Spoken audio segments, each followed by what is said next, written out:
দর্শক শ্রোতা, নিউ ইয়র্কের চ্যানেল আইয়ের স্টুডিও থেকে আপনাদেরকে আমি সারওয়ার চৌধুরী স্বাগত জানাচ্ছি। আজকে আমাদের অনুষ্ঠান ট্যাক্স ও বাণিজ্য অনুষ্ঠানে আমার সাথে একজন গেস্ট আছেন, তাকে পরিচয় করে দিচ্ছি। উনি হচ্ছেন আমাদের সুপরিচিত সিপিএ মোহাম্মদ চিস্তি। চিস্তি ভাই, স্বাগত অনুষ্ঠানে। অনেক ধন্যবাদ সারওয়ার ভাই, এবং অনেক ধন্যবাদ চ্যানেল আইয়ের দর্শকদের যারা এই প্রোগ্রামটা এখন দেখছেন। ধন্যবাদ। আমরা এই অনুষ্ঠানটা মোটামুটি এখানকার যুক্তরাষ্ট্রের যারা ট্যাক্স ফাইল করেন তাদের জন্য প্রয়োজনীয় হলেও এটা কিন্তু ওয়ার্ল্ড ওয়াইড যেহেতু প্রচারিত হয়, অন্যান্য দেশের মানুষরাও জানতে পারবে আমাদের আমেরিকাতে কোন ধরনের ট্যাক্স ফাইলিং হচ্ছে এবং কারা কারা বেনিফিট হচ্ছে। এখন সবারই সবকিছুতেই আগ্রহ হয়, সেই জন্য আমরা জানাতে চাচ্ছি এই বছর সচেতনতামূলক অনুষ্ঠান এটা। এই অনুষ্ঠানে যারা ট্যাক্স ফাইল করবেন তারা যাতে কিছু উপকৃত হয় সেটাই আমরা জানতে চাই। যেমন অনেকেই অনেক সময় জিজ্ঞেস করে যে আমার তো বয়স হয়ে গেছে, আমার কি ট্যাক্স ফাইল করার দরকার আছে কিনা, আমার এই ট্যাক্স ফাইলে কোনো কাজে আসবে কিনা, আমি তো ট্যাক্স ফাইল করতে গেলে আমার ট্যাক্স প্রিপেয়ারকে তো আমার ট্যাক্স কিছু খরচ দিতে হয়। সবকিছু মিলিয়ে একটা সিচুয়েশন তাদের জন্য। এই যে যারা রিটায়ার্ড এবং যারা বয়োবৃদ্ধ, যাদের কোনো কাজকর্ম নাই, শুধু যারা সোশ্যাল সিকিউরিটি বেনিফিটের উপর থাকেন, তারা কিভাবে মানে ট্যাক্স ফাইলটা করবেন, অথবা করার দরকার আছে কি, মোটেই দরকার আছে কিনা? অনেক ধন্যবাদ স্যার ভাই। হ্যাঁ, এটা অ্যাকচুয়ালি ইয়েস নো কোশ্চেন না, কারণ সেখানে কিছু ডিপেন্ড করতেছে সিচুয়েশনের উপরে। ট্যাক্স ফাইল করার দরকার হচ্ছে, আমরা জানি যখনই কেউ স্ট্যান্ডার্ড ডিডাকশন অ্যামাউন্টের বেশি কাজ করে তখন তার জন্য ট্যাক্স ফাইল করাটা রিকোয়ার্ড, রাইট? তো এখন কেউ যদি রিটায়ারমেন্টে চলে যায়, রিটায়ারমেন্টে যাওয়ার পরে তার জন্য রিকোয়ার্ড কিনা একটা ব্যাপার, করাটা উচিত কিনা আর একটা ব্যাপার। হ্যাঁ, রিকোয়ার্ড হবে তখনই যখন তার ইনকামটা যদি স্ট্যান্ডার্ড ডিডাকশনের উপরে যায়, তাকে ট্যাক্স ডিউ থাকে আইআরএস এর কাছে, সেক্ষেত্রে তার করাটা উচিত। এবং অলওয়েজ আপনার ট্যাক্স ফাইল করা বেটার না করা থেকে, কারণ আমরা দেখেছি প্যান্ডেমিকের মধ্যে যখন 2020 সালে 21 সালে যখন আপনার স্টিমুলাস গুলো দেওয়া হয়েছিল, রাইট? তখন কিন্তু স্টিমুলাস গুলো দেওয়া হয়েছিল বেস করে যাদের ট্যাক্স রিটার্ন ফাইল করা ছিল 2019 সালে। কারণ আপনার 19 সালে যদি ট্যাক্স রিটার্ন ফাইল না করা থাকে, মানে আইআরএস এর কাছে আপনার কোনো রেকর্ড নাই, সেক্ষেত্রে আপনাকে যদি স্টিমুলাস দিচ্ছে, স্টিমুলাসটা পায় নাই, তখন আপনার মনে আছে আমরা অনেক $0 ট্যাক্স ফাইল করছি যাদের কোনো ইনকাম নেই তাদের জন্য। তো আমার সাজেশন হবে, আমার মনে হয় যে সারওয়ার ভাই আপনিও এগ্রি হবেন, যে আপনার যদি ইনকাম সোশ্যাল সিকিউরিটি থেকে কিছু থেকে থাকে, আপনার উচিত একটা $0 ট্যাক্স ফাইল করা বা সোশ্যাল সিকিউরিটি ইনকামটা দিয়ে একটা ট্যাক্স ফাইল করে রাখা, ইন কেস কোনো স্টিমুলাস যদি আসে ইন ফিউচারে, আপনাকে যাতে অটোমেটিক্যালি স্টেট বা আইআরএস, আমি স্টেটও কিন্তু স্টিমুলাস দেখছি যে ইনফ্লেশন রিফান্ড চেক গত বছর, ইনফ্লেশন রিফান্ড চেকটা কিন্তু ক্যালকুলেট করা হয়েছিল 2023 সালের ট্যাক্স ফাইলের উপর বেস করে। তো আপনার 23 সালে যদি আপনি ট্যাক্স ফাইল না করে থাকতেন, আপনাকে কিন্তু স্টেট চেক পাঠাতে পারতো না। সো এই জন্য আপনার যদি ইনকাম কিছু থাকে, আপনার নাও থাকে, আপনি যদি চান আপনি ট্যাক্স ফাইল করে রাখেন। অনেক সময় আবার এরকম হতে পারে যে আপনি কোথাও একটা অ্যাপ্লিকেশন করলেন, মেডিকেলের অ্যাপ্লিকেশন বা কোনো কাজের বিভিন্ন অ্যাপ্লিকেশন, তারা বললো তোমার প্রুফ অফ ইনকাম নিয়ে আসো বা একটা ট্যাক্স ফাইলের ডকুমেন্ট নিয়ে আসো। হ্যাঁ, সেক্ষেত্রে আপনি একটা ট্যাক্স ফাইল যেটাই হোক, আপনার ইনকাম যেটাই থাকুক, আপনার ট্যাক্স দিতে হয় নাই, আপনি এটা ফাইল করতে পারেন। আর আমার মনে হয় না যে আপনি যদি একদম ইনকাম না থাকে আপনাকে অত টাকা কেউ ট্যাক্স প্রিপারেটররা চার্জ করবে। তো খুব একটা অল্প, আবার নিউ ইয়র্ক স্টেটে যারা আছে তারা $65 কিন্তু স্টেট থেকে পায়, ঠিক আছে? আপনি অ্যাটলিস্ট কিছু পাবেন ফাইল করলে। সো আমার মনে হয় ফাইল করা উচিত আর কি। ধন্যবাদ। আপনি যেহেতু নিউ ইয়র্ক স্টেটে বসবাস করেন, আপনি ট্যাক্স ফাইল করলে অন্তপক্ষে যেটা বললেন $65 পাচ্ছেন, সেই $65 থেকে যদি আপনি ট্যাক্স যিনি আপনার জন্য তৈরি করবেন, উনি হয়তো আপনাকে কোনো একটা করে দেবে অথবা কোনো চার্জই করবে না। সুতরাং ট্যাক্স ফাইলিংটা করা আমার মনে হয় জরুরি, যেহেতু যারা বয়স্ক। আবার অনেক ক্ষেত্রে দেখা যায় যে যারা অনেক বয়স্ক লোকের কিন্তু প্রপার্টি থাকে, তারা রেন্টাল প্রপার্টির উপর জীবন ধারণ করে, তাদের জন্য কোনো আছে কিনা? আমি অনেককে দেখেছি যারা রেন্টাল প্রপার্টির উপর হয়তো তাদের 40 বছর বয়স থেকে রেন্টাল প্রপার্টির উপর জীবন ধারণ করছেন, তারা কোনো ইনকাম নাই। এই ক্ষেত্রে তাদের ক্ষেত্রে দেখা যায় যে তারা বয়সের যখন রিটায়ার করে, তারা কিন্তু সোশ্যাল সিকিউরিটি বেনিফিট থেকে বঞ্চিত হয়, অথবা তারা মেডিকেয়ার ফ্যাসিলিটি থেকে বঞ্চিত হয়। সুতরাং আমার মনে হয় যাদের এরকম প্রপার্টি থাকে, তাদের অন্তত কিছু আর্ন ইনকাম ব্যবস্থা করা দরকার। এমনকি আমি অনেক সময় বলি যে যারা রেন্টাল প্রপার্টি থাকে, তারা অন্তত রেন্টাল একটা active participation in the rental অথবা ম্যানেজমেন্ট হিসাবে থেকে তারা একটা ইনকাম ওখান থেকে নিয়ে তারা ট্যাক্স ফাইল করতে পারে যে কিছু সোশ্যাল সিকিউরিটি বেনিফিট। সেটা ডেফিনেটলি, কারণ আপনার 40 ক্রেডিট না থাকলে তো 40 ক্রেডিট না থাকলে তো আপনি পার ইয়ার যদি অ্যাটলিস্ট অ্যারাউন্ড এই বছর হয়তো অ্যারাউন্ড $8,000 8,000 টাকার মতো ফাইল করলে তখন আপনি 4 ক্রেডিট পাবেন এক বছর ট্যাক্স ফাইল করার জন্য। 10 বছর অ্যাটলিস্ট মিনিমাম ট্যাক্স ফাইল করা থাকতে হবে যাতে আপনি সোশ্যাল সিকিউরিটি বেনিফিটটা পাবেন। তো এখন যদিও মনে হয় যে যাদের বললেন যাদের বাড়ি আছে তারা হয়তো সোশ্যাল সিকিউরিটির উপর ডিপেন্ড করবে না, বাট স্ট্যাটিস্টিক্যালি কিন্তু ইন আমেরিকা অলমোস্ট 80% মানুষের রিটায়ারমেন্ট করার পর একমাত্র ইনকাম সোশ্যাল সিকিউরিটি। তো যতই এখন আপনি সোশ্যাল সিকিউরিটি যদি অল্প কিছু টাকা হয়, but it's gonna B A problem for he to survive. এখন এখানে আপনাকে হয়তো বয়স হবে, হয়তো কেউ টেক কেয়ার করতে পারে না করতে পারে, আপনার নিজের যেভাবে আমাদের ইনফ্লেশন বাড়তেছে, রাইট? তো মেক শিওর করা যে অ্যাটলিস্ট বয়স্ক যদি কেউ হয়, আপনারা আমি আমার ক্লায়েন্টদেরকে সাজেস্ট করি আপনারা যে ssa.gov তে গিয়ে আপনি একটা অ্যাকাউন্ট ক্রিয়েট করবেন। অ্যাকাউন্ট ক্রিয়েট করলে আপনি দেখতে পারবেন যে আপনার কত বছর আপনি ট্যাক্স দিচ্ছেন এবং আপনার পয়েন্ট কত আছে আপনি এলিজিবল হওয়ার জন্য। 62 হওয়ার পর আপনি স্টার্ট করতে পারবেন আপনার সোশ্যাল সিকিউরিটি বেনিফিট নেওয়া, কিন্তু আপনার পয়েন্ট যদি 40 ক্রেডিট না হয় তাহলে কিন্তু আপনি পাবেন না। এবং 62 পরেও আমরা অনেক ক্লায়েন্টকে দেখি তারা কাজ করে 40 ক্রেডিট কমপ্লিট করে যাতে তারা মোটামুটি একটা বেনিফিট পায়। এই বছর কারা সবচেয়ে বেশি বেনিফিট হচ্ছে ট্যাক্স ফাইলিং এর জন্য?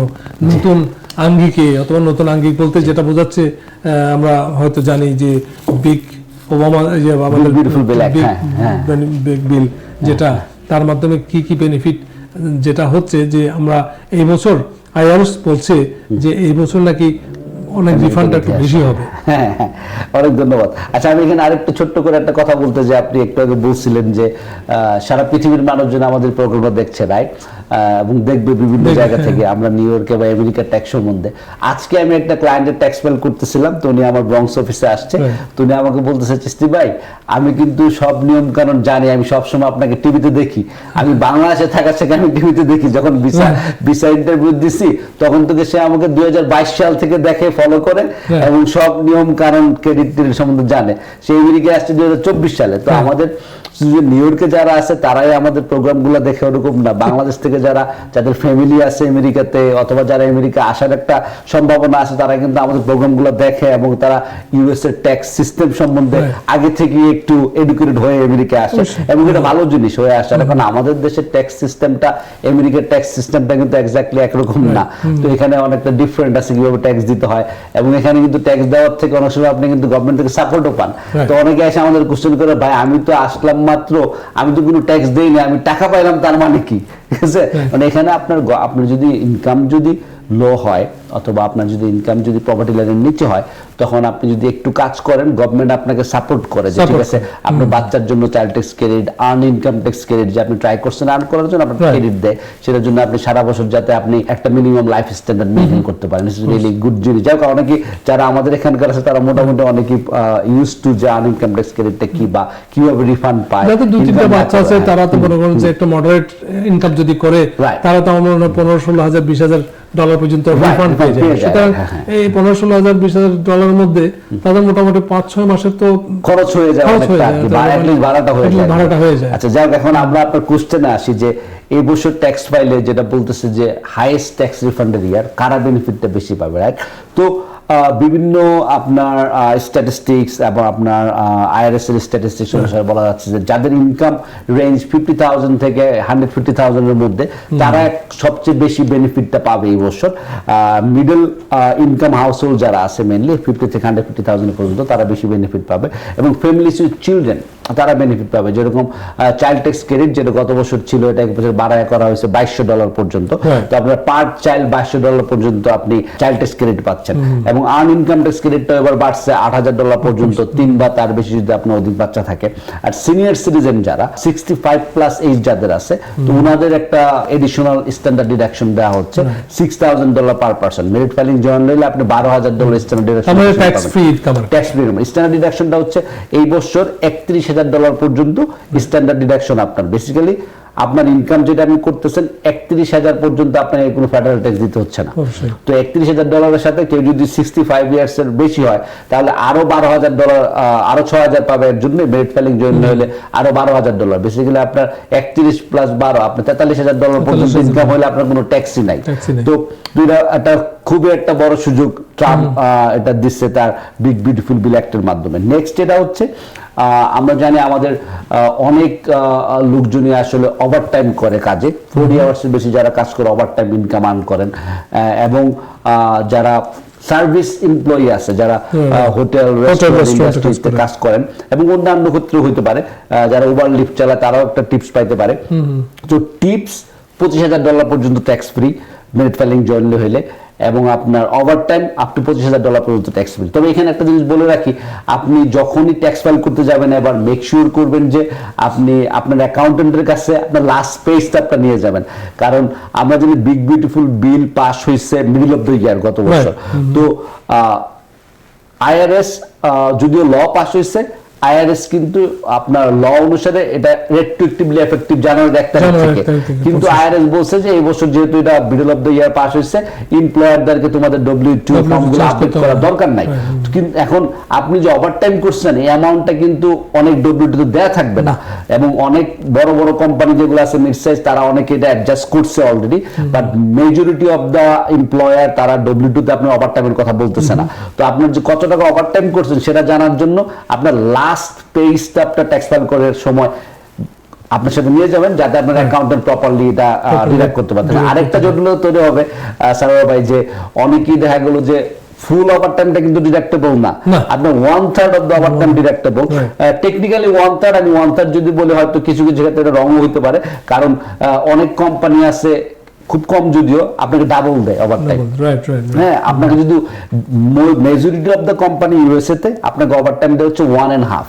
তো বেসিক্যালি যাদের ওভারটাইম 1.5 তাদেরকে যেই ওভারটাইম পোর্শনটা, ধরুন আপনি 30 টাকা 20 টাকা ঘন্টা কাজ করেন, এখন আপনার ওভারটাইম রেট হবে 30 টাকা যদি আপনি ওভারটাইম করেন 1.5-এ, তো আপনি 20 টাকা আপনি ডিডাকশন দিতে পারবেন না, 10 টাকা যেটা এডিশনাল পাচ্ছেন ওই 10 টাকাটা আপনি ডিডাকশন দেখাতে পারবেন। সো প্রপারলি ক্যালকুলেট করে ডিডাক্ট করতে হবে, তাহলে কিন্তু আপনি আবার এই জটিলতার মধ্যে পড়ার বা যখন ট্যাক্স পেয়ারদের প্রতি আমার অনুরোধ, আপনারা অত জটিল বিষয় নিয়ে চিন্তা করবেন না। যারা ট্যাক্স প্রিপারার আছে আমাদের মতো সিসিওয়ের মতো যারা ট্যাক্স প্রিপারেশনে জড়িত আছি, এবং আমরা সার্টিফাইড পাবলিক অ্যাকাউন্টেন্ট আমাদের অফিস থেকে যখন তৈরি হয় আমরা এগুলা খেয়াল করে দিব, আপনাদের মেক শিওর করবো যে আপনারা প্রপারলি সার্ভিসটা পাচ্ছেন।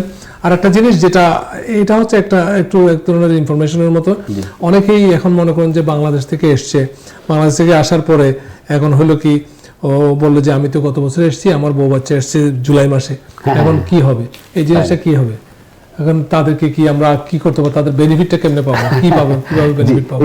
এখানে একটু এটা জটিল কোশ্চেন, রাইট? কারণ হচ্ছে যে রুলস যেটা বলে আপনাকে, আপনি ইউএসএ তে অ্যাট লিস্ট বেনিফিটের জন্য ইআইসি ক্রেডিট পাওয়ার জন্য 6 মান্থ থাকতে হবে। 6 মান্থ তো একদিন, 6 মাসের একদিন বেশি থাকতে হবে। হ্যাঁ, তো এখন কেউ যদি জুলাই মাসে আসে, জুলাইয়ের 5 তারিখে আসে, টেকনিক্যালি সে ডিসকোয়ালিফাই হচ্ছে ইআইসি ক্রেডিট পাওয়ার জন্য বা চাইল্ড ট্যাক্স ক্রেডিট পাওয়ার জন্য, বা সে যদি অন্য ট্যাক্স বেনিফিট সে পায়, ট্যাক্স দিয়ে থাকে কাজ করে, তো সেটা পাবে, এবং আপনি 6 মাসের বেশি থাকতে হবে। তো এটাতে একটা প্রবলেম হয় কি, অনেকেই আসলে এই রুলসটা ফলো না করে ক্লেম করে দেয়। তো ক্লেম করে দেওয়ার পরে আপনার সবাই যে অডিট হবে এরকম না ব্যাপারটা, অনেক হয়তো অডিট হয় স্টেট ফাইন্ড আউট করে বা আইআরএস ফাইন্ড আউট করে, তখন কিন্তু আপনার ওই যে ইআইসি ক্রেডিট বা চাইল্ড ট্যাক্স ক্রেডিট যেটা নিচ্ছে সেটা ডিসঅ্যালাউ করতে পারে। তো আমার ব্যাপারটা হবে যে আমরা জানি যে ইউএসএ তে আপনি আইন মানেন, ট্যাক্স ল ফলো করেন, আমরা এরকম অনেক সময় পাই যে বাংলাদেশে থাকতেছে কিন্তু ইআইসি ক্লেম করতেছে, হ্যাঁ, তো ওগুলা কিন্তু সিরিয়াস ভায়োলেশন। আপনাকে যদি আইআরএস ফাইন্ড আউট করে আপনাকে তো ইআইসি ক্রেডিট নিয়ে নিবে, এবং আপনাকে কিন্তু অনেক বছরের জন্য ডিসঅ্যালাউ 10 বছরের জন্য ডিসঅ্যালাউ করতে পারবে, ভবিষ্যতে ইআইসি ক্রেডিট ক্লেম করতে পারবে, এবং একবার যদি তার একটা ফল পায় প্রতি বছর আপনাকে এক্সপ্লেনেশন সাবমিট করতে হবে। এটা একটা right, so it's very it's gonna be annoying for you. তো আপনি মেক শিওর করেন এই জন্য প্রফেশনালদের কাছে যান যারা রুলস গুলো জানে, যারা শুধু ডেটা এন্ট্রি করে না। তো রুলস না জানলে আপনি ইজিলি ছোট্ট একটা মিস্টেক করে কিন্তু আপনি ইন ফিউচারের জন্য আপনারা ঝামেলা তৈরি। অনেকেই মনে করেন যে বললো যে আমি এসছি, তো আমি তো এখানে 3-4 বছর ধরে থাকি, কিন্তু আমার বউ বাচ্চা এসছে গত বছর আসলেও কিন্তু আমরা সোশ্যাল সিকিউরিটি নাম্বার পেয়েছি জানুয়ারি মাসে। এই ক্ষেত্রে তারা কিন্তু মনে করে যে এই রেট্রোঅ্যাক্টিভলি এই সোশ্যাল সিকিউরিটি নাম্বার ইউজ করে তারা আর্ন ইনকাম ক্রেডিট ইউজ করতে, মানে ক্লেম করতে পারবে। ইআইসি ক্লেম করতে পারবে না, চাইল্ড ট্যাক্স ক্লেম করতে পারবে, বাট তারা ওই ট্যাক্স ফাইলিং স্ট্যাটাসটা চেঞ্জ করতে পারে, চাইলে যে merit filing jointly, they can file the merit filing jointly. আপনার এরকম যদি হয় যে ঠিক আছে আপনার স্পাউস আসছে, আপনার এই যে এখন চলতেছে ফেব্রুয়ারি, এপ্রিলের 15 তারিখের মধ্যে যদি সে আসে, আপনি যদি গত বছর বিয়ে করে থাকেন, সে যদি এপ্রিলের 15 তারিখের মধ্যে আসে, সোয়াসিবিলিটি পায়, আপনি স্টিল জয়েন্টলি ফাইল করতে পারবেন। আর আপনি চাইল্ড ট্যাক্স ক্রেডিট বা ইআইসি ক্রেডিটটা ক্লেম করতে পারবেন না। তো এই জন্য মেক শিওর করেন যে ওই যে ভুল একটা ক্লেম করে। আর এখন আরেকটা জিনিস দেখছি, Trump administration very seriously strictly অনেক ল কিন্তু ওরা ইমপ্লিমেন্ট করতেছে। কারণ আগের এই যে নতুন যেগুলা ট্রাম্প করতেছে, এগুলা কিন্তু নতুন ল খুব কম, বেশিরভাগই ল আগে ছিল যেগুলো ইমপ্লিমেন্ট হইতো না, ইমপ্লিমেন্ট করা হইতো না। তো এখন কিন্তু অনেক কিছু ইমপ্লিমেন্ট করা হচ্ছে। তো বেনিফিট যেটাই নেন, সব বেনিফিট, সব ধরনের ফ্যাসিলিটি যারা যোগ্য তাদের জন্য লিগাল নেওয়া কোনো প্রবলেম নাই। কিন্তু আপনি মিথ্যা ইনফরমেশন দিয়ে যদি কোনো কিছু নেন, সেটা আপনার জন্য ইন ফিউচার হয়তো অনেক বিড়ম্বনার কারণ হতে পারে। আর যদি ছোটখাটো ব্যাপারে মনে করেন যে যারা ট্যাক্স পেয়ার আছে, আমরা তো বয়স্কদের জন্য ইয়ে করলাম, আর বয়স্করা যখন রিটায়ারমেন্টের পরে যদি কাজ করে, তাদের জন্য যেটা বললেন আমরা $40,000 পরে যদি আরো বেশি হয়, তখন এটার জন্য ট্যাক্স আসবে। এবছর তো অনেক সুযোগ সুবিধা দিয়েছে, সুতরাং মোটামুটি ট্যাক্স ফ্রি হয়ে যায়। যারা বয়স্ক তাদের জন্য ট্যাক্স ফ্রি হয়ে যায়। অনেকেই কাজ করে, আমরা অনেকেই দেখি যে 65 প্লাস জব করতেছে, 70 প্লাস জব করতেছে, রাইট? তো এবং অনেকেই ইনভেস্টমেন্ট ইনকাম থাকে, আদার ইনকাম থাকে, রাইট? তো যে আপনি প্রপার্টি এক্সাম্পল দিলেন, সে হয়তো প্রপার্টি বিক্রি করতে পারে, তখন তার স্ট্যান্ডার্ড ডিডাকশনটা যদি বেশি থাকে, সে কিন্তু ওখানে আপনি বেনিফিট পেয়ে যাচ্ছে, রাইট? তো সুতরাং আমরা এনকারেজ করি লোকজন যাতে ট্যাক্স ফাইলিংটা করে আর নিজের স্ট্যাটাসটা যাতে মোটামুটি সক্ষম অবস্থায় তারা ঠিকঠাক রাখতে পারে আর কি। অনেক সময় যদি লোকজন যদি অক্ষম হয়ে যায়, আবার দেখা যায় যে অনেকেই হোম কেয়ার নিচ্ছে, তাদের কি অবস্থা? এখন তো হোম কেয়ারের নতুন সিস্টেম চালু হয়েছে, মনে করেন যে পিসিএ, যারা অনেকে সার্টিফাইড পিসিএ করতেছে, মনে করেন যে অনেকে সার্টিফিকেশন নিচ্ছে এবং অন্যজনের সেবা দিচ্ছে, তাদের জন্য একটা W2, আগে ছিল সিডিপিএফ, তাদের জন্য একটা W2, দুটা ট্রিটমেন্ট তো তো আমরা যারা হোম কেয়ার ওনার বা হোম কেয়ারের ব্যাপারে এক্সপার্ট, তাদের এটা একটা ব্যাপার। আরেকটা হচ্ছে যে আমাদের ট্যাক্সের ব্যাপারটা নিয়ে আমরা কথা বলি, যে ট্যাক্সের ব্যাপারটা হচ্ছে যে ট্যাক্সের যে রুলসটা, যেটা হচ্ছে এক্সক্লুডেড যে ফান্ডটা আছে, রাইট? এক্সক্লুড যেটা করা যায়, রাইট?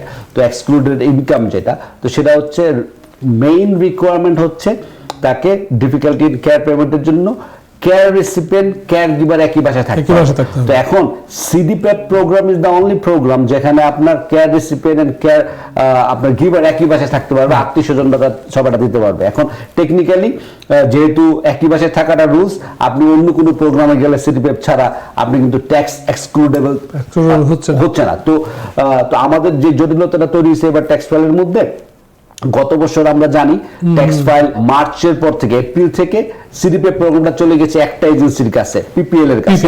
তো যারা পিপিএল এ কাজ করেন এবং সিডিপিএফ এর আন্ডারে, তাদের ইনকামটা এক্সক্লুডেবল। এখন কেউ যদি সিডিপিএফ প্রোগ্রাম থেকে পিসিএ প্রোগ্রাম বা অন্য কোনো প্রোগ্রামে ট্রান্সফার করে থাকেন, আপনার ট্যাক্সটা কিন্তু এক্সক্লুডেবল না, আপনি পুরো ইনকামটার উপর ট্যাক্স দিতে হবে।